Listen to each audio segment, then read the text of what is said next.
আমরা আজকে কয়দিন ধরে দেখতে পাচ্ছি আমাদের বিরোধী দলীয় নেত্রী বেগম খালেদা জিয়া খুবই অসুস্থ। পত্র-পত্রিকা সারাক্ষণই চলছে। তার জন্য সবাই দোয়া চাইছেন সবকিছু। আপা আমি একটা কথা বলি, সরি আপনি একটু ইন্টারাপ্ট করি। এখন কিন্তু বাংলাদেশে কোনো রাজনৈতিক দলের কোনো বিরোধী কে আর পক্ষে কে এটা বলার কোনো অবকাশ নেই। পার্লামেন্টকে অসাংবিধানিকভাবে ভেঙে দেওয়া হয়েছে।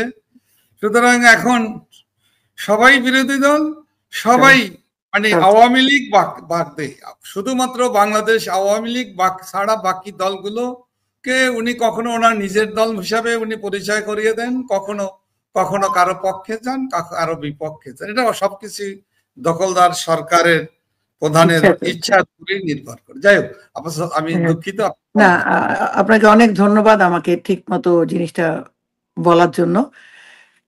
আমাদের বেগম খালেদা জিয়া এখন অসুস্থ এবং 5ই আগস্টের পর থেকে বিএনপি সারাদিন বলে চলছেন তারেক জিয়া আসছেন।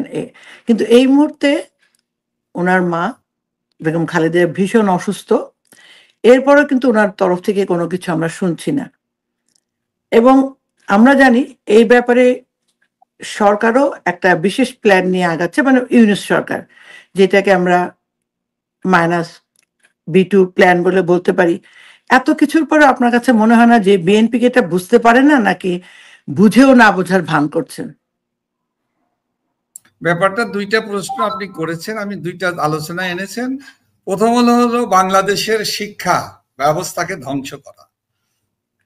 পাকিস্তানি হানাদার বাহিনী, পাক শাসক গোষ্ঠী 1971 সালের মহান মুক্তিযুদ্ধের সময় রাজাকার আলবদর যুদ্ধ অপরাধীদের সহযোগিতায় আমাদের বুদ্ধিজীবী যারা জ্ঞান বিজ্ঞান শিক্ষায় যারা বিশেষজ্ঞ তাদেরকে হত্যা করে বাংলাদেশ স্বাধীন হলেও বাংলাদেশ যাতে এগিয়ে যেতে না পারে, তারা দেশ পরিচালনা করতে না পারে, এই কারণে বুদ্ধিজীবীদেরকে হত্যা করেছিল।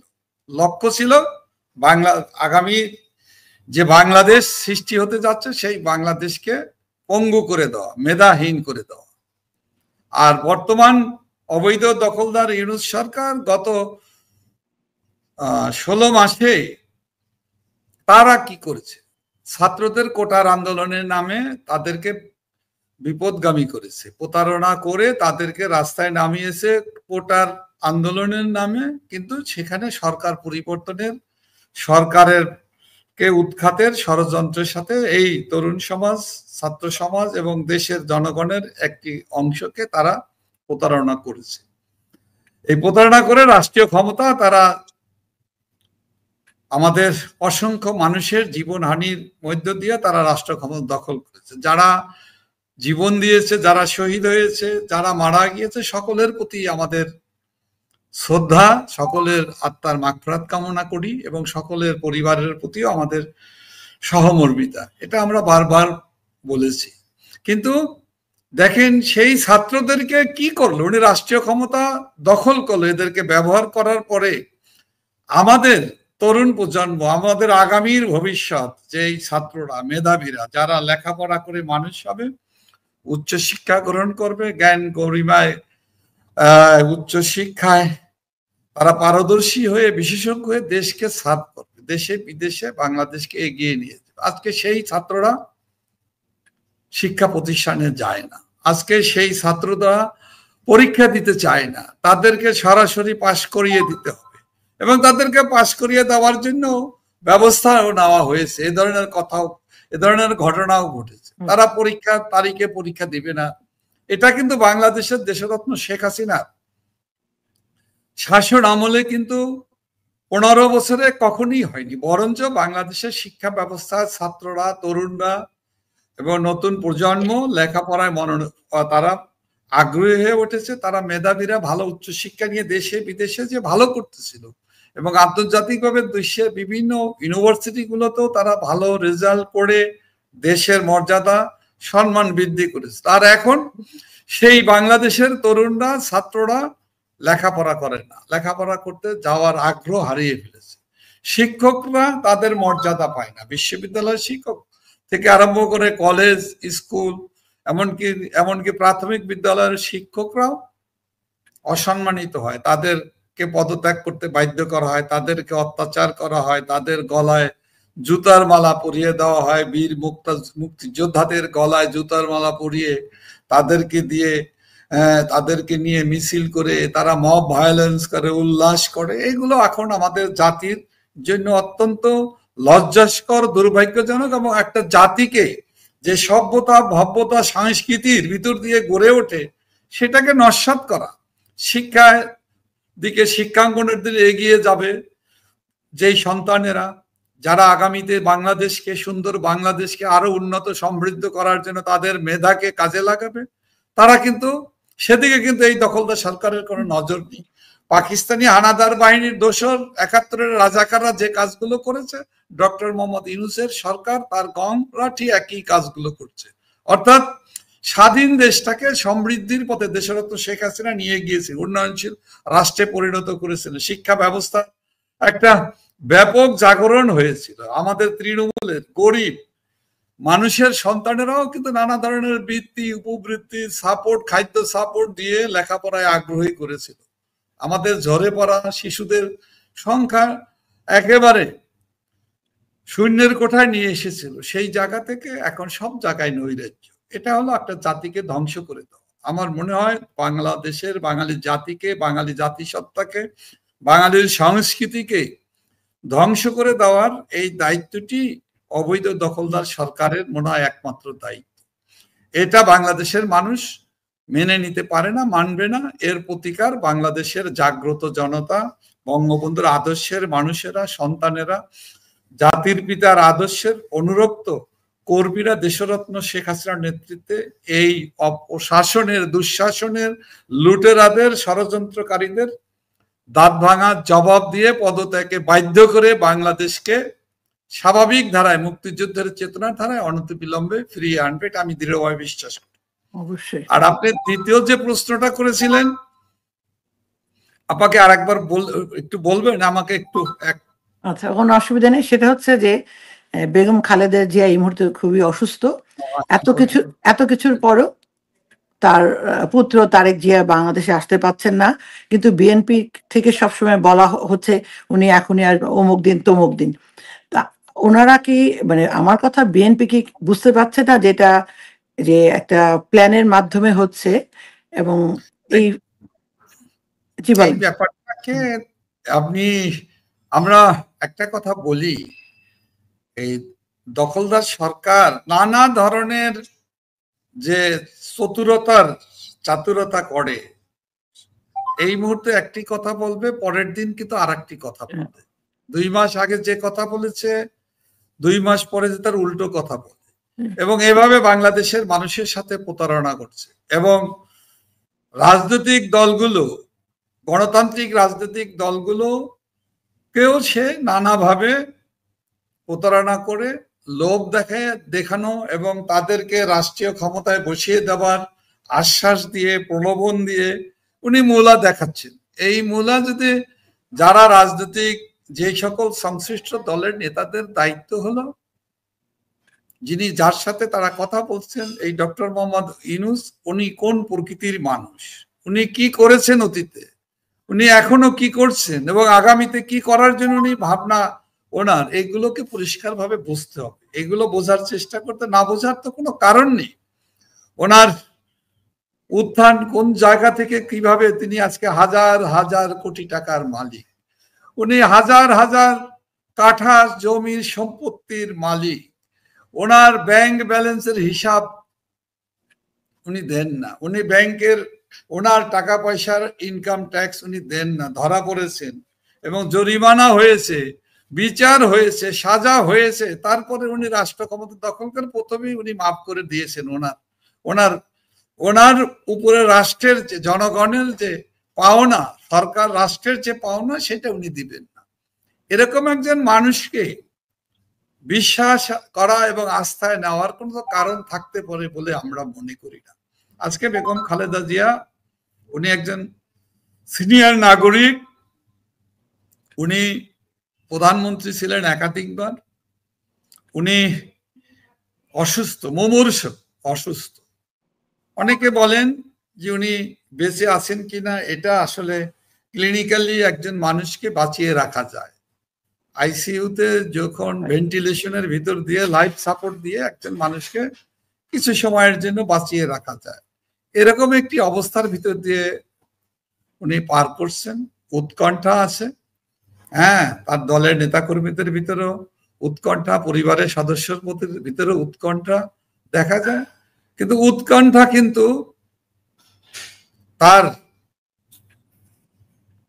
একমাত্র পুত্র সন্তান তারেক রহমানের ভিতরে আমরা কোনো উৎকণ্ঠা দেখতে পাই। কারণ আমরা মিডিয়ার মারফতে আমরা শুনেছি, দেখেছি যে তিনি বলেছেন যে তার বাংলাদেশে যাওয়া তার উপরে নির্ভর করে না, তবে কাদের উপরে নির্ভর করে এবং তারা কারা, কি কারণে উনি যেতে পারতেছেন এটা কিন্তু উনি পরিষ্কার করতেছেন। আমি মনে করি একজন সন্তান হিসাবে আমিও, আমারও মা ছিলেন, সেক্ষেত্রে আমি সন্তান হিসেবে আমার কি দায়িত্ব, যে কোনো কিছু, যে কোনো পরিস্থিতিতে যত প্রতিকূলতাই হোক না কেন মায়ের কাছে যাওয়া, এটা মা তো মার সাথে কোনো তুলনা হয় না, তুলনাহীন। মায়ের প্রতি সন্তানের ভালোবাসা, মমত্ব বোধ, এটা তো ব্যাখ্যা করে ভাষা দিয়ে আমি প্রকাশ করতে পারবো না। যাই হোক, এক এক সময় এক এক ঘটনা। হঠাৎ করে আমরা দেখলাম বেগম খালেদা জিয়া মুমূর্ষু একজন মানুষকে, তাকে বিশেষ গুরুত্ব, বিশেষ মর্যাদার আসনে আসক্ত করে তাকে এসএসএফ এর আর নিরাপত্তা এবং পিজিআর দিয়ে হসপিটালকে ঘেরাও করা হয়েছে। এসএসএফ যে নিরাপত্তা দিচ্ছে, তাকে মর্যাদা দেওয়ার চাইলে মর্যাদা দেওয়ার জন্য নিরাপত্তা বাড়িয়ে একজন মুমূর্ষু মানুষকে হসপিটালের ভিতরে যে নিরাপত্তা জোরদার করার কি রহস্য থাকতে পারে আমি জানি না, এটা সময় বলবে। একইভাবে তারেক রহমান এই যাচ্ছেন, এই আসছেন, রওনা দিচ্ছেন, 24 ঘন্টার ভিতরে আসবেন, 48 ঘন্টার ভিতরে আসবেন, এগুলো তো কোনো প্রয়োজন আছে বলে আমি মনে করি না। পরিষ্কার খোলসা করে বলাই ভালো, পরিষ্কার করাটাই তো ভালো, দেশের মানুষের আগ্রহ আছে। সুতরাং সেক্ষেত্রে কেন লুকোচুরি? এই লুকোচুরি কি ডক্টর মোহাম্মদ ইউনূস করছে, তার সরকার করছে, নাকি এই তারেক রহমান বাংলাদেশে ফিরে আসার জন্য তার মায়ের পাশে, এই মুমূর্ষু অবস্থার মায়ের পাশে আসার বাধা কি ডক্টর মোহাম্মদ ইউনূস, না তার দোসররা, নাকি অন্য কোনো আইন, আন্তর্জাতিক কোনো বাধা আছে, অথবা ব্রিটিশ গভর্নমেন্টের কোনো আইন আছে? সেটা তো, সেখানে তো আইনটা তো একটা রাষ্ট্রের আইন, সেই আইন তো ব্যক্তির জন্য পরিবর্তন হয় না। সেই পরিবর্তনের কোনো ফাঁক ফোকর খোঁজার চেষ্টা হচ্ছে, নাকি বাধাটা কোথায়, এটা আমাদের এখন, এটা তো গবেষণার বস্তু হয়ে দাঁড়িয়েছে। এটা নিয়ে গবেষণা করার আমি মনে করি না, আমরা গবেষণা করতে চাই না। তবে আমরা চাই সত্যিটা কি হচ্ছে, ঘটনাটা কি, কোন দিকে যাচ্ছে, এটা দেশের মানুষ যেমন জানতে চায়, জানার আগ্রহ আছে, আমরাও সেটা জানতে চাই। এটাই হলো আমার মনে হয় সবচেয়ে বড় বিষয়, এবং সেই বিষয়টি খোলসা হয়ে যাবে, শীঘ্রই হয়ে যাবে বলে আমি বিশ্বাস করি। অনেক ধন্যবাদ। কারণ আমরা কিছুদিন আগেও দেখতে পেলাম যে বিএনপির যারা কেন্দ্রীয় নেতা বা বড় নেতা, তারা হঠাৎ করে সেই আমাদের ভাষায় আমরা যারা বলি জুলাই আন্দোলনে যে স্বাক্ষর করলেন, কিন্তু যখন তারা বাস্তবে দেখতে পেলেন যে তারা যে স্বাক্ষরটা যে সমস্ত ব্যাপারে করেছিলেন, যখন প্রকাশিত সত্যটা একদমই আলাদা ছিল। আমার মনে হয় এরপরে ওনাদের কিছুটা হুঁশ হওয়া উচিত, আসলে কি হচ্ছে না হচ্ছে। যাই হোক, আমাদের কতগুলো প্রশ্ন এসছে আমাদের কাছে। এই প্রশ্নগুলো আমার কাছে মনে হয় এটা আসলে আমাদের জন্য খুবই দরকার। কারণ আমরা সবসময় বলি, বা আমি ঠিক ওই দলেরই একজন, আমি একজন তৃণমূল কর্মী ছিলাম। আমাদের বাংলাদেশ আওয়ামী লীগের তৃণমূল কর্মীদের ভূমিকাটা অনেক বড় আমি মনে করি, এবং আপনারা সবাই মনে করেন, এবং সেই রেসপেক্টটুকু আমরা সবাইকে দিই। আমার কাছে 3-4 জন একই কথা, আমি ঠিক ওটাকে একটা জিস্ট করে আপনাকে আমি বলছি। সেটা হচ্ছে যে তারা বলছেন যে 5ই আগস্টের পর থেকে আমাদের বাংলাদেশ আওয়ামী লীগের কেন্দ্রীয় কমিটি হোক, বড় সমস্ত যারা রাজনীতিবিদ, তাদের সাথে এই তৃণমূলের সম্পর্কটা কেমন বা আমরা তাদের ব্যাপারে কতটুকু কি করতে পারছি? আমরা জানি যে আমরা সবাই একটা বিব্রতকর পরিস্থিতিতে রয়েছি। আপনারা যেমন আছেন তারাও আছেন। কিন্তু এরপরেও তাদের জিজ্ঞাসা যে তাদের জন্য আপনাদের কি করণীয় বা কি করতে পেরেছেন এটা তারা জানতে চাচ্ছে। আসলে ৫-৬ জন এই প্রশ্নটা করেছে। আমি সবাই মিলে একটা কথা আপনাকে জিজ্ঞেস করছি। ধন্যবাদ, ধন্যবাদ আপা। আমি আপনার মতো আমিও একজন তৃণমূলের মানুষ, তৃণমূলের কর্মী। আমি গ্রাম থেকেই এসেছি। হ্যাঁ, তারপর আস্তে আস্তে আজকের জায়গায় এসেছি। সেই জায়গায় দাঁড়িয়ে আমাদের তৃণমূলের মানুষরা, তৃণমূলের কর্মীরা, তৃণমূলের আমাদের নেতা সমর্থক যারা আছে সবচাইতে কষ্টে আছে তারা, সবচাইতে বিপদগ্রস্ত তারা, সবচাইতে মিথ্যে মামলায় মামলায় তারা জর্জরিত, তারা ঘরে বাস করতে পারে না। লক্ষ লক্ষ নেতা কর্মী আমাদের তৃণমূলের তারা গৃহহীন হয়ে পড়েছে, তারা ব্যবসা বাণিজ্য করতে পারে না, কর্মহীন হয়ে পড়েছে, মিথ্যে মামলায় জর্জরিত। প্রায় লক্ষাধিক নেতাকর্মী কারাগারে বন্দী।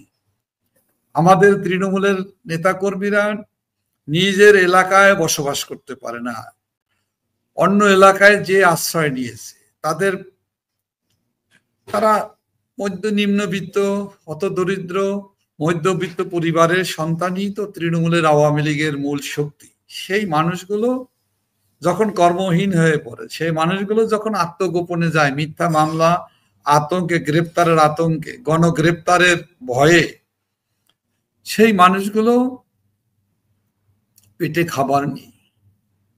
এটা খুবই মর্মান্তিক এবং দুঃখজনক। সেই মানুষগুলোকে যেভাবে আমাদের নেতা কর্মী অথবা বিত্তবান যারা আছে, এবং আমাদের, আমি নিজের কথাও বলি, যেভাবে এই মানুষগুলোর পাশে দাঁড়ানো উচিত ওইভাবে আমরা পারতেছি না, এটা সত্য। কারণ এমন ভাবে জঘন্য আক্রমণ দখলদার ইউনূস সরকারের সন্ত্রাসী বাহিনী, দানবীয় বাহিনী আক্রমণ করে দেশটাকে ধ্বংস করে দিয়েছে। আমাদের নেতাকর্মীদেরকে গ্রেপ্তার করেছে, গ্রেপ্তার করে আমাদের হাজার হাজার নেতা আজকে কারাগারে বন্দী। বীর মুক্তিযোদ্ধা, সিনিয়র মন্ত্রী, এমপি, এ ধরনের সংখ্যাও আছে। কমপক্ষে 150 মতো এমপি, মন্ত্রী এবং সিনিয়র নেতা কারাগারে মিথ্যে মামলায় মাসের পর মাস, বছর পার হয়ে গেল, তাদেরকে কারাগারের ভিতরে আছে। কারাগারের ভিতরেও আমাদের অনেক নেতাদেরকে বিনা চিকিৎসায় আক্রমণ করে, নানা কৌশলে তাদেরকে আঘাত করে, নিপীড়ন করে হত্যা করা হচ্ছে। এর সংখ্যাও শতাধিক হয়ে দাঁড়িয়েছে।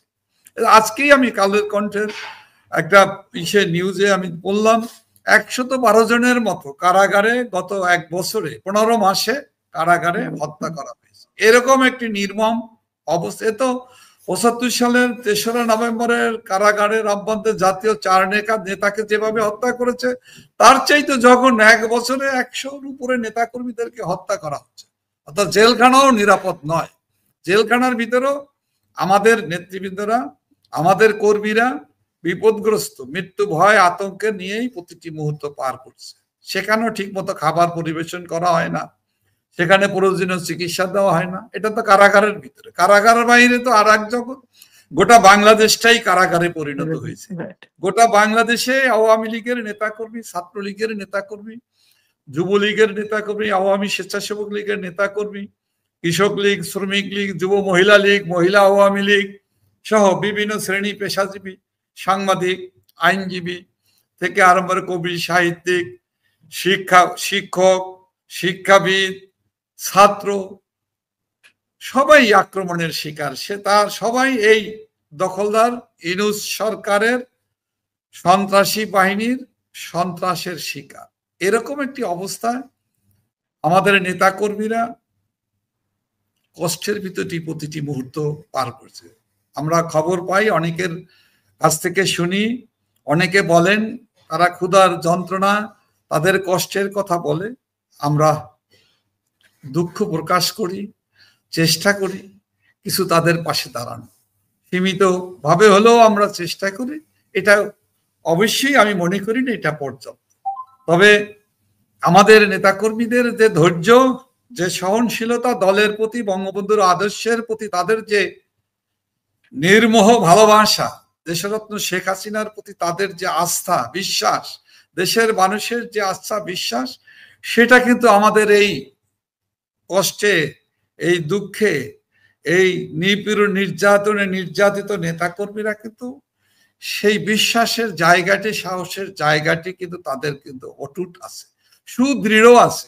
এটা হলো আমাদের মূল শক্তি, এবং এই শক্তি আওয়ামী লীগকে ঐক্যবদ্ধ রাখবে, অটুট রাখবে। দেশরত্ন শেখ হাসিনার নেতৃত্বে প্রতি বাংলাদেশের তৃণমূলের এই ক্ষতিগ্রস্ত, কষ্টে, অত্যাচারিত, নিপীড়িত, ক্ষুধার যন্ত্রণায়, ভয়ের আতঙ্কের ভিতরে পার করছে যারা, সেই নেতাকর্মীরা কিন্তু তার বঙ্গবন্ধু কন্যার প্রতি ভালোবাসা, আস্থার জায়গাটি অটুট এবং সুদৃঢ়।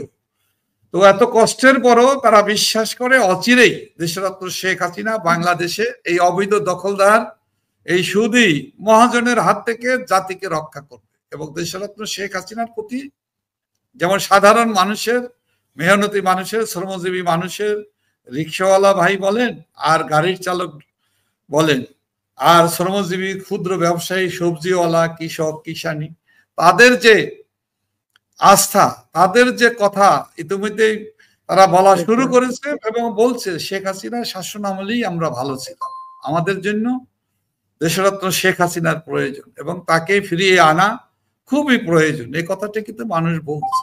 সুতরাং আমি মনে করি আমাদের এই দুঃখ, যন্ত্রণা, কষ্ট নিয়ে আমাদের যে সহযোদ্ধা ভাই বোনেরা আছে, এই কষ্ট বেদনা দূর করার জন্য অচিরেই বাংলাদেশের মানুষ এবং আওয়ামী লীগের নেতা কর্মীরা একটি জাগরিত হবে, জাগরণের সৃষ্টি হবে এবং এই অত্যাচারী, এই জুলুমবাজ, এই লুটেরা, এই খুনি ফ্যাসিস্ট সরকারের পতন ঘটিয়ে দেশরত্ন শেখ হাসিনার নেতৃত্বে জাতির পিতার স্বপ্নে সোনার বাংলাদেশ বিনির্মাণে আমরা আবার নতুন করে আমরা কাজ শুরু করব।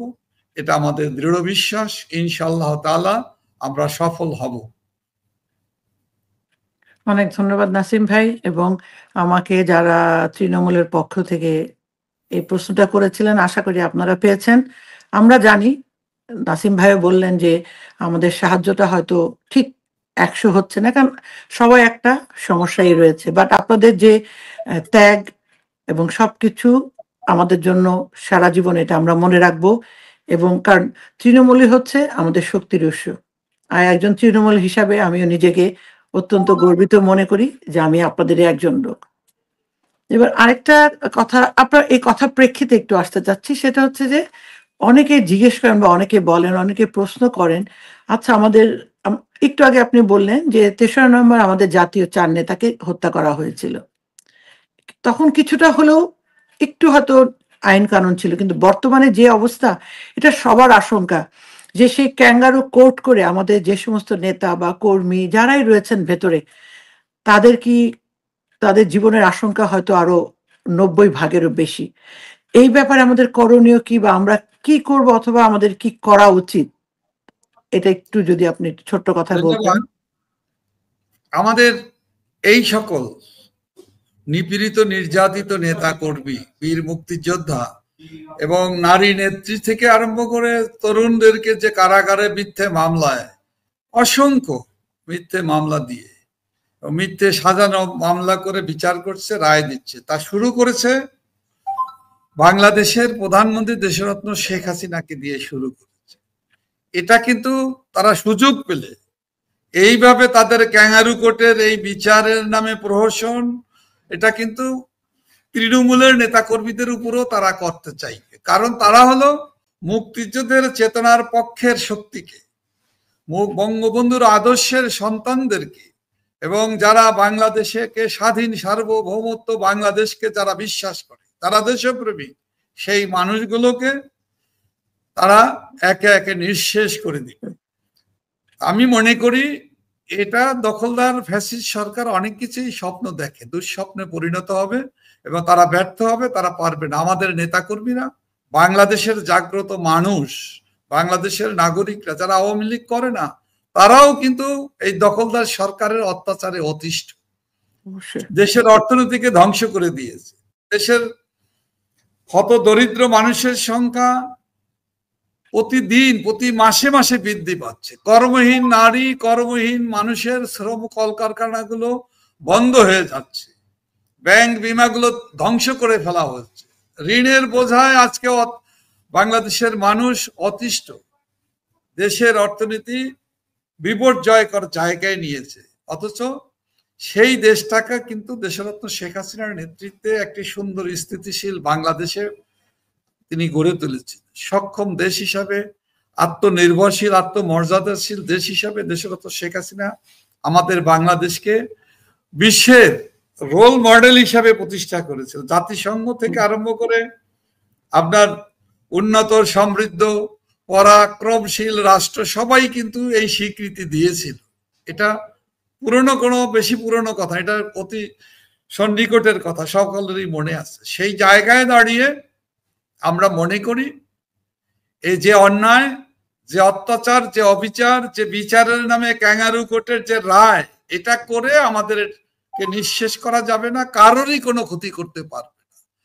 কোনো জীবনই যাতে অন্যায়ভাবে কোনো মানুষকে, যারা এই দখলদার ইউনূস সরকার এবং তার তাবেদার বাহিনী খুন না করতে পারে, তার জন্য আমাদের দুর্বার গণ আন্দোলন গড়ে তুলতে হবে।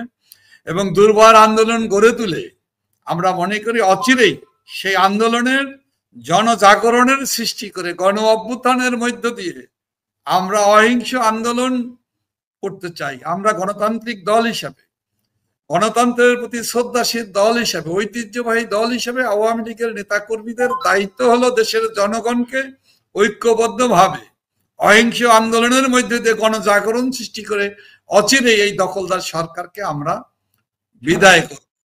এবং আমরা জানি এটা অনেক দুরূহ ব্যাপার, কষ্টকর ব্যাপার, কারণ মব সন্ত্রাস চালিয়ে খুন করে, আক্রমণ করে, হত্যা করে এবং হত্যাকারীদের রক্ষা করে হলো অবৈধ দখলদার সরকার। তারপরও যদি আমাদের উপর আঘাত আসে, সেক্ষেত্রে অবশ্যই বাঁচার অধিকার আমাদের আছে, আমাদের নেতা কর্মীদের বাঁচার অধিকার আছে, সাংবিধানিক রাইট। যদি আক্রমণ করা হয় রাষ্ট্রীয় পৃষ্ঠপোষকতায় থেকে, সেক্ষেত্রে আক্রমণকারীদের হাত থেকে বাঁচার জন্য প্রয়োজনে আমরা পাল্টা আঘাত করব এবং আঘাতের জবাব পাল্টা আঘাতের মধ্য দিয়েই আমরা আমাদের গণতান্ত্রিক অধিকার, সাংবিধানিক অধিকার, আইনের শাসন, গণতান্ত্রিক শাসন পুনঃপ্রতিষ্ঠার জন্য আমরা যে কোনো লড়াইয়ে আমাদের নেতা কর্মীরা প্রস্তুত আছে। এবং ইনশাল্লাহ আমরা দেশরত্ন শেখ হাসিনার নেতৃত্বে এই অশুভ শক্তিকে, এই দখলদার ইউনূস সরকারকে আমরা বিদায় জানাবো ইনশাল্লাহ। জনতার জয় হবে, গণতন্ত্রের জয় হবে, বঙ্গবন্ধুর আদর্শের জয় হবে, দেশরত্ন শেখ হাসিনার জয় হবেই হবে ইনশাল্লাহ। অনেক ধন্যবাদ নাসিম ভাই। একজন তৃণমূল কর্মী একটা প্রশ্ন করেছেন, প্রশ্নটা পড়ছি আপনার কাছে। সেটা হচ্ছে যে আমরা আপনাদের সম্প্রতি একটা লকডাউন হলো এবং সেই সময় আমরা সবাই মিলে অত্যন্ত স্বতঃস্ফূর্ত ছিলাম এবং আমরা এটাতে অংশগ্রহণ করেছি ভেতর থেকে, যারা বাংলাদেশে আছি। কিন্তু হঠাৎ করে আমরা দেখতে পেলাম এর পরবর্তীতে দুই একটা যে প্রোগ্রাম নেওয়া হলো, সেটা একটা ঝিমানো বা ওটা শেষ পর্যন্ত হলো না। তো উনি জিজ্ঞেস করছেন, এটা কি আপনারা নিজের থেকে এটাতে পিছিয়ে গেছেন নাকি এটা পরিস্থিতির কারণে? তারা জানতে চাইছে, কারণ তারা বলছে আমরা তৈরি, লাস্ট শব্দটা এটাই, আমরা তৈরি। এটা কি আপনারা? জি বলেন। ধন্যবাদ।